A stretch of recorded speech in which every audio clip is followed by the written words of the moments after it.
Atau mungkin julid ini yang gini, sebuah lagu julid menghancurkan kemenangan. Itu kayak judi ya. Ya judi. Tapi bottom line atau hal standar yang kita harus sama-sama pahami bersama bahwa sebenarnya gini loh, setiap manusia itu kan diciptakan sama Tuhan unik, berharga, dan mulia. Ketika kita sebenarnya ngejulitin orang lain, kita ngomongin hal-hal negatif tentang orang lain, sebenarnya kita tuh tanpa kita sadari kita sedang mengkritisi bukan orang itu, karena tidak ada satu manusia pun di dunia ini yang menciptakan dirinya sendiri. Betul. Jadi ketika kita sedang mengkritisi orang lain, kita sibuk mencemooh, kita sibuk highlight kekurangan mereka, kita sibuk iri dengki sama mereka, kita blast komentar-komentar negatif supaya orang percaya bahwa orang ini memang benar-benar nggak berharga gitu ya. Itu sebenarnya pada akhirnya bukan orang itu sendiri yang sedang kita kritisi, tetapi kita sedang mengkritisi penciptanya loh. Kalau kita ingin hal-hal yang baik yang terjadi dalam hidup kita, ya mulailah tabur hal-hal yang baik juga. Kan gitu kan. Itu hal-hal yang sebenarnya prinsip yang sangat basic, yang sangat sederhana, cuman sayangnya entah kenapa banyak orang nggak mau lakukan gitu.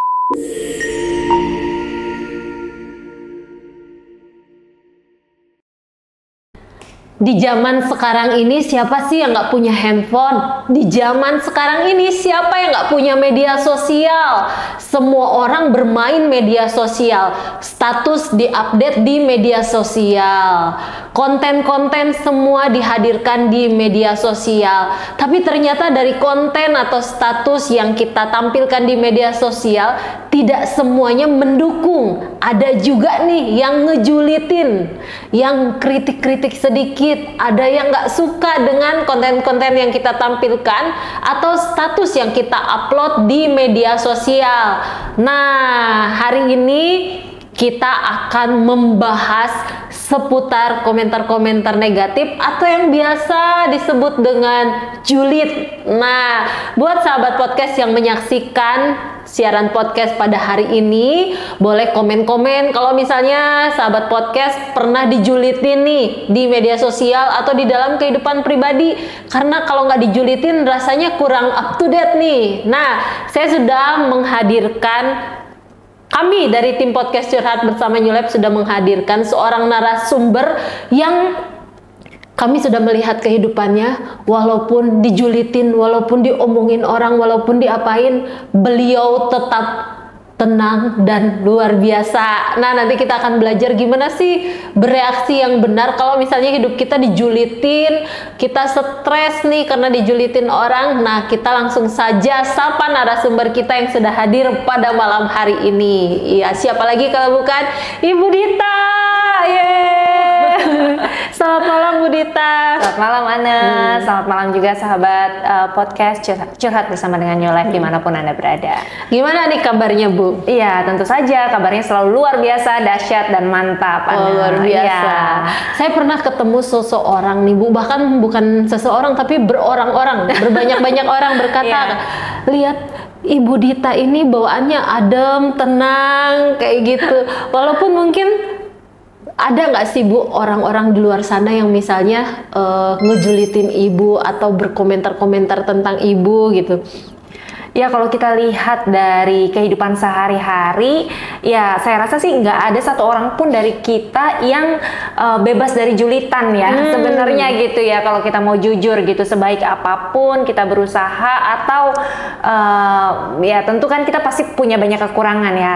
Sebaik apapun kita berusaha, sebaik apapun kita mencoba untuk menjadi orang baik, tapi pasti kan di sisi yang lain kekurangannya juga ada, kekurangannya juga banyak gitu ya. Jadi ya yang namanya hidup di dunia ini ya pasti masih ada aja sih Ana gitu yang melontarkan komentar-komentar yang negatif, yang walaupun kita sudah berusaha baik tapi ternyata tanggapannya itu tidak sesuai dengan yang diharapkan. Itu tuh ya banyak aja gitu, ada aja gitu, selalu ada aja gitu. Nah mungkin saya atau sahabat podcast juga sahabat curhat yang menyaksikan nih, udah sering dengar kata julid, tapi mungkin apa sih artinya gitu ya? Bisa dikasih pemahaman nggak sih Bu, julid sendiri itu apa? Atau mungkin julid ini yang gini, sebuah lagu, julid menghancurkan kemenangan. Itu kayak judi ya. Iya, judi. Kalau karena Ana nanya definisi, jadi saya nyontek dulu deh ya, biar nggak salah. Nah, ini kalau katanya KBBI sih Ana ya, Kamus Besar Bahasa Indonesia, julid itu sebenarnya adalah sebuah kata sifat di mana ini adalah sebagai sebuah sifat yang menaruh perasaan marah atau benci atau nggak suka gitu ya. Nah, ini bisa jadi karena iri hati yang amat sangat pada keberuntungan orang lain atau dengki terhadap hal baik yang diperoleh oleh orang lain gitu ya. Jadi kita singkatnya mungkin kayak nggak seneng ngelihat orang lain seneng gitu ya. Nah, hari-hari ini ya memang semakin banyak ya, kalau Alkitab memang juga berkata bahwa ciri-ciri akhir zaman itu kan manusia akan mencintai dirinya sendiri, mereka akan lebih fokus kepada hal-hal yang memang mengenakan untuk dirinya gitu. Jadi cenderung nggak seneng melihat orang lain happy gitu ya, nggak seneng melihat orang lain senang gitu. Nah, jadi kondisi saat ini memang seperti itu gitu ya, dimana kasih sudah menjadi semakin dingin karena semakin banyak orang yang semakin berfokus pada dirinya sendiri, seperti itu Ana ya. Nah, saya ingat satu ayat nih di Yakobus 3 ayatnya yang ke-18 itu di dalam terjemahan baru ya, itu dikatakan Yakobus 3 ayat 16 ya. Yakobus 3 ayat 16 dikatakan gini, sebab di mana ada iri hati dan mementingkan diri sendiri, di situ ada kekacauan dan segala macam perbuatan jahat gitu ya. Jadi orang zaman sekarang itu cenderung ingin fokusnya kepada dirinya sendiri. Jadi cenderung lebih narsis ya, mungkin ya. Lebih suka dirinya itu diekspos atau dirinya itu terlihat yang paling gitu menonjol, yang paling super, yang paling segala-galanya. Nah, sayangnya dia ingin berusaha terlihat berharga, dia ingin berusaha terlihat baik, dia ingin berusaha terlihat sempurna, bukan dengan cara berprestasi atau dengan cara mungkin melakukan yang terbaik di dalam kehidupan ini, tetapi justru sebaliknya dengan cara menjatuhkan orang lain. Ibarat kata gini nih, kita ikut balapan lari misalnya gitu ya, ikut balapan lari. Nah, bukannya kita semua kita tentu pengen jadi pemenang kan ketika kita ikut balapan lari gitu. Nah, tetapi cara untuk mendapatkan kemenangan itu bukan dengan cara lari yang terbaik atau berlatih sebelum lomba itu gitu ya, dengan memberikan yang terbaik, mengatur pola makan, mengatur pola hidup, dan kemudian perform yang terbaik pada saat lomba itu terjadi. Tetapi karena itu semua tidak dilakukan, maka akhirnya yang dilakukan demi meraih kemenangan dengan cara jegal temennya gitu ya, dengan cara bikin temennya jatuh, atau gimana caranya bikin temennya kalah, atau gimana caranya supaya temennya dipanggil, diajak ngobrol gitu ya. Habis udah dipanggil, diajak ngobrol, dianya udah kumpul kekuatannya, dia yang lari lebih kencang lagi, temennya ditinggalin gitu ya. Berbagai macam cara gitu ya untuk mendapatkan kemenangan atau mendapatkan kesuksesan. Nah, tapi firman Tuhan berkata, di mana ada iri hati dan mementingkan diri sendiri, kita pikir ketika kita iri dengan keberhasilan orang lain, kita pikir dengan kita senang melihat orang lain jatuh, atau kita menjatuhkan orang lain, kitanya akan terlihat baik. Kita suka tertipu dengan hal itu gitu ya. Padahal yang terjadi di mana ada iri hati dan mementingkan diri sendiri, yang ada justru di sana adalah kekacauan gitu ya, dan segala macam perbuatan jahat. Jadi bukannya situasi menjadi lebih baik, bukannya keadaan menjadi lebih baik, tapi yang terjadi justru hidup orang lain jadi kacau gara-gara perkataan kita. Itu kadang-kadang efek-efek yang kita nggak sadari kan gitu. Ketika kita iri sama keberhasilan orang lain, kita mungkin melontarkan perkataan-perkataan yang menjatuhkan gitu ya, atau perkataan-perkataan yang membuat orang lain merasa nggak berharga, kita berpikir itu kemudian akan membuat kita terlihat lebih baik, tetapi faktanya adalah justru kita sedang melemparkan kekacauan di dalam kehidupan orang lain, dan faktanya adalah kita juga sedang melemparkan kekacauan ke dalam kehidupan kita sendiri. Jadi karena bukan hanya orang lain saja gitu ya. Jadi di sana ada kekacauan dan juga ada berbagai macam perbuatan jahat. Kenapa jadinya kehidupan orang lain jadi kacau? Karena dengan kita melontarkan hal-hal yang negatif itu, orang lain jadi insecure, ya kan? Orang lain jadi merasa hidupnya tidak berharga, dia tidak berarti, dia bukan siapa-siapa, dia merasa dirinya jelek, mungkin dia merasa dirinya tidak berdaya, tidak berharga, dan akhirnya dia tidak bisa mencapai potensi penuh di dalam kehidupannya, gitu ya. Nah, demikian pula sebaliknya, ketika kita melontarkan perkataan-perkataan yang negatif tentang orang lain, timbul kekacauan juga di dalam diri kita. Kenapa kacau? Karena diri kita ini jadinya jadi jahat, Anek. Kita akan berubah menjadi orang yang pribadinya jahat karena kita cenderung ngejudge orang lain. Ketika kita ngejudge orang lain kan kita tanpa kita sadari kita merasa diri sendiri paling benar. Kita merasa diri sendiri paling hebat. Kita merasa diri sendiri paling powerful. Kitalah yang layak, kitalah yang terhebat, kitalah yang terpenting. Nah, kita jadinya akhirnya jadi jahat, ya, jahat sama orang lain. Baik itu dimulai dari hati, sikap hati yang nggak baik, gitu ya. Akhirnya bisa berkembang menjadi perbuatan yang tidak baik. Dimulai dari pola pikir yang tidak baik, sikap hati yang tidak baik, perkataan yang tidak baik, dan akhirnya perbuatannya pun jadi nggak baik, jadi perbuatan jahat, gitu. Jadi sebenarnya ketika kita ngejulitin orang bukan berarti kita itu cuma merugikan orang lain aja loh. Kita kan kadang-kadang mikirnya kan, biarin aja, aku julitin aja biar dalam tanda kutip ya, biar rasain itu dia, biar mampus itu dia. Padahal sebenarnya yang mampus bukan cuma dia, tetapi sebenarnya diri kita sendiri pun akan merasakan dampak negatifnya. Seperti itu sih, Ana, ya. Jadi hati-hati nih buat sahabat podcast Curhat Bersama New Life.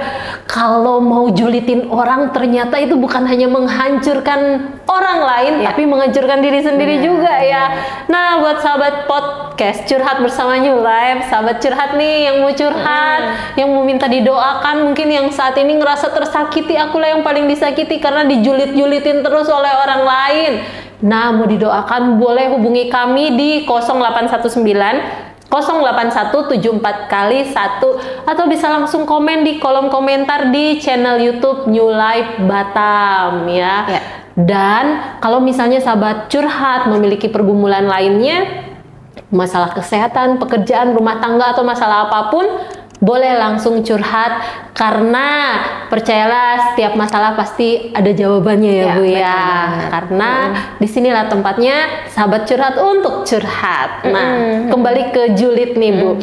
Ya, tadi sudah Ibu Dita sampaikan kan, ternyata bahwa julid itu merugikan banyak hal, gitu ya, dan ada dampaknya, ada dampak-dampak untuk diri sendiri dan orang lain, gitu ya, Bu. Ada nggak sih, Bu, contoh kasus yang Ibu pernah lihat seperti itu, yang akhirnya ternyata dari julitan orang lain itu menghancurkan kehidupan orang lain? Ya, jadi contohnya ya, ada seorang yang tadinya suka dijulitin waktu dia kecil, gitu ya, suka dijulitin, bahkan nggak cuma sekedar dijulitin, tetapi juga dalam tanda kutip disiksa, gitu ya, karena diperlakukan dengan tidak baik. Nah, ternyata gara-gara perlakuan julid itu akhirnya sang korban kemudian menjadi jaga jarak dong, karena korban juga pengen untuk melindungi diri kan, gitu ya, nggak pengen ngalamin perlakuan atau statement-statement yang toksik, gitu kan, setiap harinya. Akhirnya juga membatasi dirinya, gitu, atau hubungan sosialnya bisa menjadi renggang, atau bisa menjadi renggang, atau bisa jadi bahkan bisa jadi rusak, gitu. Nah, seiring berjalannya waktu ternyata sang korban rupanya jadi orang sukses, jadi orang besar, jadi orang hebat, jadi orang berhasil, gitu ya. Nah, sementara yang ngejulitin hidupnya masih begitu-begitu aja, malah makin lama makin kasihan, kok miris, gitu ya. Kok rumah pun masih umurnya udah berumur, gitu ya, tapi rumah juga masih numpang sini numpang sana, gitu ya, masih belum ada tempat tinggal yang jelas, gitu ya. Nah, cuman karena perilakunya yang seperti itu, akhirnya hubungan sosialnya kan jadinya rusak nih. Hubungan sosial dengan orang yang ternyata menjadi orang besar, hubungan sosialnya udah terlanjur rusak.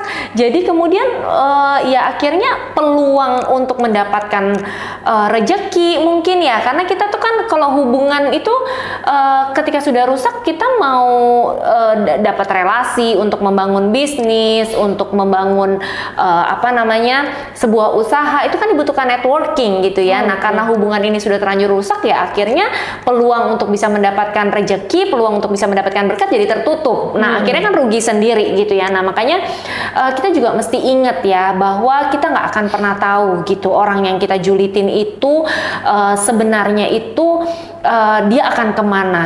Tapi bottom line atau hal standar yang kita harus sama-sama pahami bersama bahwa sebenarnya gini loh, setiap manusia itu kan diciptakan sama Tuhan unik, berharga, dan mulia. Jadi setiap manusia ini kan diciptakan oleh Tuhan sebagai biji matanya Tuhan ya, pribadi yang sangat berharga di mata Tuhan gitu. Jadi baik dia mungkin punya materi atau tidak punya materi saat ini kita lihat gitu ya, baik mungkin dia cantik atau buruk rupa gitu ya, itu kan definisi manusia. Tetapi kalau di mata Tuhan semua ciptaan Tuhan itu kan berharga, semua ciptaan Tuhan itu kan anak-anak kesayangan Tuhan gitu ya. Nah jadi ketika kita sebenarnya ngejulitin orang lain, kita ngomongin hal-hal negatif tentang orang lain, sebenarnya kita tuh tanpa kita sadari kita sedang mengkritisi bukan orang itu, karena tidak ada satu manusia pun di dunia ini yang menciptakan dirinya sendiri. Betul. Jadi ketika kita sedang mengkritisi orang lain, kita sibuk mencemooh, kita sibuk highlight kekurangan mereka, kita sibuk iri dengki sama mereka, kita blast komentar-komentar negatif supaya orang percaya bahwa orang ini memang benar-benar nggak berharga gitu ya. Itu sebenarnya pada akhirnya bukan orang itu sendiri yang sedang kita kritisi, tetapi kita sedang mengkritisi penciptanya loh, pribadi yang menciptakan, pribadi yang membentuk setiap manusia dengan begitu unik, berharga, istimewa, indah dan mulia gitu. Jadi hati-hati gitu ya, kita nggak pernah tahu hidup ini, kata sebagian orang, hidup ini seperti roda, bisa berputar gitu ya, kadang di bawah, kadang di atas gitu ya. Tapi saya percaya sih setiap anak-anak Tuhan hidupnya akan terus naik dan bukan turun, akan terus berangkat dari kemuliaan sampai kepada kemuliaan berikutnya. Anak-anak Tuhan itu hidupnya semakin hari, the best is yet to come, the best is yet to be gitu ya. Hidup anak-anak Tuhan itu semakin hari semakin cemerlang, semakin indah, semakin luar biasa gitu ya. Nah jadi jangan pernah menjatuhkan judgement kepada seseorang hanya ketika kita baru lihat sepenggal kehidupan mereka gitu loh. Sayang banget gitu, karena kita nggak pernah tahu ternyata kehidupan mereka itu dibawa sampai sehebat gimana. Itu satu. Dan yang kedua, kita juga nggak pernah tahu ketika kita mau berespon dengan benar, kita punya hati yang benar, kita punya sikap hati yang baik, kitanya juga bisa dibawa Tuhan sampai luar biasa. Jadi kita nggak perlu iri sebenarnya dengan keberhasilan orang lain, nggak perlu jadi dengki dengan kesuksesan orang lain atau dengan kecemerlangan orang lain, karena setiap kita itu punya destiny-nya masing-masing. Tuhan menciptakan kita dengan begitu unik, begitu indah, begitu luar biasa. Jadi nggak ada gunanya kita iri sama keberhasilan orang lain, karena kita sendiri juga punya path yang Tuhan sudah sediakan, sudah ada jalan-jalan yang Tuhan sudah sediakan. Jadi sayang banget kalau kita julitin orang, akhirnya hubungan sosial rusak, kita kehilangan kesempatan untuk mendapatkan berkat, mendapatkan rezeki gitu ya. Padahal Tuhan itu kan bisa memberkati kita melalui siapa saja, melalui cara apa saja gitu. Banyak banget sih sebenarnya ada contoh-contoh ya yang sebenarnya bisa kita pelajari dari lingkungan sekitar kita gitu, tentang dampak negatif dari julid ini. Dari julid, iya, karena yang saya dengar nih Bu, zaman sekarang ini dunia semakin panas. Iya. Bukan hawanya aja yang panas, tetapi hati. Lihat tetangga beli kulkas baru panas, dijulitin deh, beli kulkas baru, sore-sore udah pada ngerumpi kayak gitu. Apa aja padahal yang dibeli adem ya, yang dibeli itu bukan adem.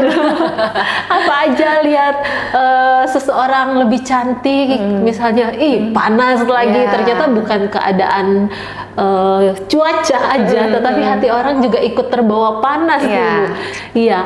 Nah tapi Bu, ada ini Bu, menantu nih Bu. Ya, menantu katanya dia suka banget dijulitin sama keluarga dari suami. Sama mertua juga dijulitin, apa aja yang dia perbuat salah katanya. Nah mungkin sahabat curhat juga pada hari ini ada yang mengalami nih, ayo disimak nih, gimana sih Bu tipsnya supaya tetap bereaksi dengan benar terhadap mertua dan keluarga suami, bagaimana supaya tetap tenang, karena bawaannya mungkin tidak semua orang bisa bersikap tenang, pengennya balas kayak panas gitu. ya. Panas gimana tuh? Iya, kalau sebenarnya kan gini ya, kita nggak bisa membatasi bagaimana orang lain bersikap sama kita, atau kita tidak bisa membatasi omongan apa yang akan disampaikan orang lain terhadap kita, terhadap hidup kita.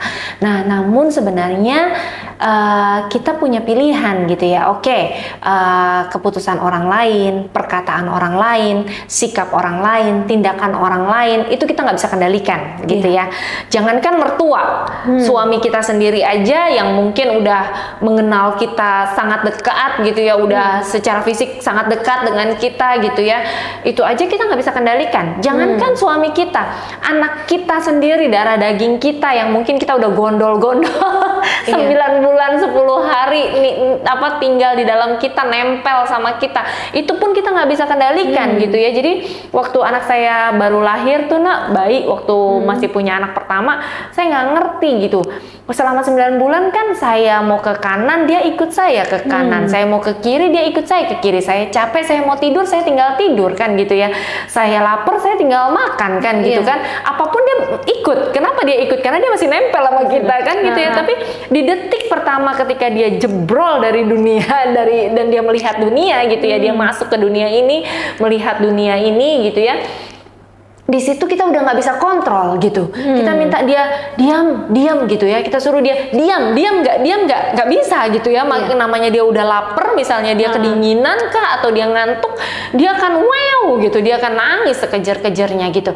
Nah, dari situ aja kan kita sudah bisa melihat. Dari situ saya sadar ya, iya ya, ketika dia menjadi individu yang baru gitu, dia lahir menjadi satu pribadi yang berbeda dengan kita, tidak satu hal pun di dalam kehidupannya yang kita bisa pegang kendali atasnya gitu ya. Jadi mungkin kita bisa kasih advice, kita bisa bilangin, kita bisa kasih saran, kita bisa kasih, sebagai orang tua bisa kasih guidance gitu ya, kasih petunjuk, kasih arahan. Tetapi keputusan terakhir ada di tangan mereka kan gitu ya. Mereka mau terima atau enggak gitu ya, mereka mau setuju atau enggak dengan apa yang kita sampaikan gitu ya. Mungkin waktu kecil lebih mudah kita mengarahkan, tetapi semakin besar, semakin dewasa, mereka sudah punya pendapat sendiri, mereka sudah baca sendiri, mereka sudah riset sendiri, mereka bisa udah mulai udah mulai bisa berdiskusi gitu, malah bisa jadi rekan tukar pikiran sama kita. Dan tidak semua pendapat kita valid diterima sama mereka gitu ya. Nah, itu anak kita yang jelas-jelas darah daging kita sendiri, mungkin setengah darahnya dia itu darahnya kita kan gitu istilahnya ya, karena sebagiannya lagi punya suami kita gitu. Nah, itu pun kita nggak bisa kendalikan gitu. Nah, apalagi ini mertua yang notabene kan gak ada hubungan darah sama kita gitu ya, semakin jauh lah hubungan darahnya gitu. Nggak ada ya, mungkin dengan suami kita ada, tapi kalau dengan kita kan nggak ada. Istilahnya anak ketemu gede kan kalau mertua itu sebenarnya gitu ya. Nah, jadi ya pasti ada perbedaan pola pikir, perbedaan paradigma, perbedaan cara bersikap, bertingkah laku, perbedaan budaya dan lain sebagainya. Begitu banyak kebiasaan-kebiasaan gitu ya. Begitu banyak hal yang berbeda dengan mertua, itu sudah pasti. Nah, jadi karena ada begitu banyak hal yang berbeda dan kita tidak bisa kendalikan, maka stop berupaya mengendalikan dari sisi itu gitu ya. Stop berupaya untuk berharap mertua itu berubah. Harusnya dia nggak seperti ini, harusnya beliau nggak seperti gitu, harusnya kata-katanya nggak begini, harusnya sebagai orang tua memberkati dong, harusnya sebagai orang tua membantu dong. Nah, ini yang kita seringkali mengharuskan sesuatu atau mengekspek sesuatu yang sebenarnya ini di luar kendali kita. Jadi akan sampai selama-lamanya kita tuh bakalan kecewa, bakalan ngerasa putus asa, bakalan ngerasa terus-terusan capek, lelah, ngerasa kok gini terus sih, kok keadaan gak berubah, emosional kita bisa terganggu, kan sayang gitu ya. Nah, makanya daripada kita sibuk pengen berusaha mengendalikan orang lain, apalagi mertua kita, kenapa enggak kita coba kendalikan hal-hal yang bisa kita kendalikan. Apa nih hal yang kita bisa kendalikan? Kalau kita nggak bisa mengendalikan faktor yang di luar diri kita, kita sebenarnya bisa mengendalikan faktor yang di dalam dalam diri kita. Apa sih faktor yang di dalam diri kita? Faktor yang di dalam diri kita itu adalah sikap hati, pola pikir, cara bertindak, cara bertutur kata, itu kita bisa kendalikan gitu ya.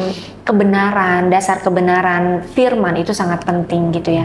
Dalam kebenaran firman kita diajarkan untuk jangankan mertua kita, untuk musuh-musuh kita, orang yang menganiaya kita, orang yang jahat sama kita disuruh ngapain?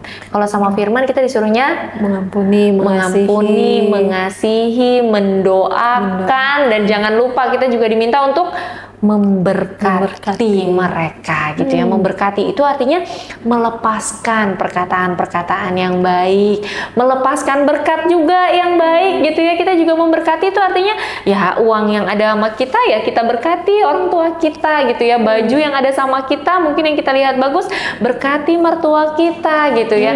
Nah, hal-hal itu kan kita bisa kendalikan gitu. Kita bisa kendalikan sesuai dengan kebenaran firman Tuhan gitu. Nah, jadi belajarlah untuk berespon dengan benar, bersikap dengan benar, bertutur kata dengan benar. Saya terlampau yakin dan percaya ketika kita berespon dengan benar, bereaksi dengan benar, mertua kita juga cepat atau lambat ya, juga beliau akan menyadari kok gitu kalau ternyata kita ini tidak seburuk yang mungkin beliau bayangkan gitu ya. Tetapi kalau kita terus sibuk untuk melawan terus, pengen buktiin terus bahwa kita orang baik, bahwa kita orang hebat dengan cara berargumen atau dengan cara justru beradu berdebat gitu ya, atau mungkin dihindari, nggak usah ketemu mertua lagi deh, dimusuhin gitu ya, karena pengen kita harusnya mertua kita ngertiin kita gitu ya.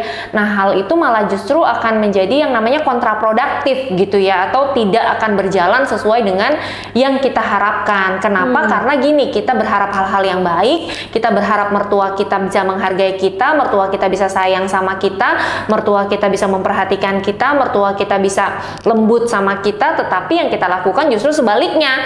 Kitanya yang jadi garang, kitanya yang jadi menjauh dari mertua, kitanya justru jadi jahat misalnya sama mertua. Nah, jadi kan jadi nggak sesuai gitu. Kalau kita ingin hal-hal yang baik yang terjadi dalam hidup kita, ya mulailah tabur hal-hal yang baik juga kan gitu kan. Itu hal-hal yang sebenarnya prinsip yang sangat basic, yang sangat sederhana, cuman sayangnya entah kenapa banyak orang nggak mau lakukan gitu. Pengennya terus-terus orang yang berubah, orang yang harus berubah gitu loh.